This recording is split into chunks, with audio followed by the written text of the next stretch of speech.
Hello. Throughout this course we've made passing mentions to GitHub, and in this video we're going to talk about what it is, what it's used for, and why it's so useful. GitHub is one of the largest platforms out there for hosting Git repositories.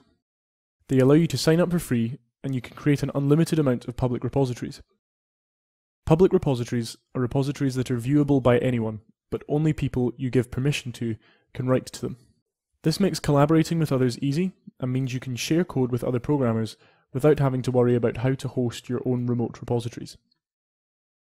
There are also loads of open source projects that use GitHub to host their code, track issues, and manage merge requests.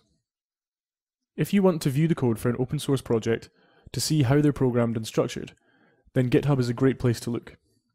In this section of the course, we're going to be taking a look at how to contribute to other projects, and also how to make the best possible contributions to those projects. Making your changes easily digestible, understandable, and concise will make your contributions more valuable to project owners and other contributors alike.